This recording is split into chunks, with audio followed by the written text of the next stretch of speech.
আজকে বিকেলবেলা চলে এসেছিলাম একটু ঘুরতে। তো প্রথমে এসে মেয়ে বায়না করে দিয়েছে সে বটকা গোলা খাবে, তার জন্য তাকে বটকা গোলা কিনে দিয়েছিলাম। এই পাশে রয়েছে আমার ছোট বোন, এখানে আমার মেয়ে, আর এখানে আমি। তো চলুন ব্লগটি দেখতে থাকুন। তারপরে সিটি বাজার চারপাশ ঘুরে নিয়ে চলে এসেছিলাম ভ্যালু স্টোরের এখানে। তো এসে নিয়ে এখানে বায়না করে দিয়েছে সে এক রোল খাবে, আর আমার ছোট বোন ফুচকা খাবে।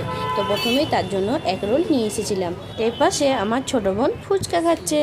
তারপরে তাড়াতাড়ি খাওয়া দাওয়া সেরে আমরা চলে এসেছি এখন ভ্যালু স্টোরের দিকে।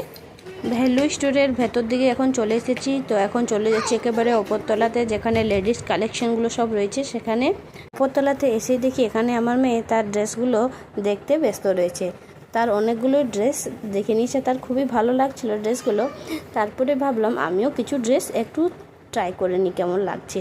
তো প্রত্যেকটা ড্রেসে দুর্দান্ত লাগছিল দেখতে, খুবই সুন্দর। আমার তো ড্রেসগুলো কালেকশন খুব ভালো লেগেছে। ভ্যালু স্টোর থেকে বাজার করার পর চলে এসেছিলাম আমরা নিচে, কারণ আপনাদের দাদা ডিউটি সেরে চলে এসেছিল। তাই ভাবলাম অনেক দেরিও হয়ে গেছে, তাই ভাবলাম বাড়ির দিকে যাবো। তাই এখানে আমরা নিয়ে নিচ্ছি চিকেন মোমো আর ফ্রাই চিকেন মোমো দুটোই। তারপরে ভাবলাম ওখানে খাবো না, বেশ অনেকটা দেরি হয়ে গেছিলো, তাই ভাবলাম বাড়িতেই নিয়ে আসবো। তাই নিয়ে এসেছি বাড়িতে চিকেন মোমো আর ফ্রাই চিকেন মোমো, আর সকলের জন্য এখানে দিয়ে দিয়েছি। তো খেতে একেবারে দুর্দান্ত লাগছিল গরম গরম চিকেন মোমো আর ফ্রাই মোমোগুলো। তো ব্লগটি কেমন হয়েছে অবশ্যই আমাকে জানাবেন, আর আমার পেজটি লাইক কমেন্ট ফলো করবেন, অবশ্যই সাপোর্ট করবেন এবং অনেক অনেক ভালোবাসা দেবেন। বাই বাই বন্ধুরা।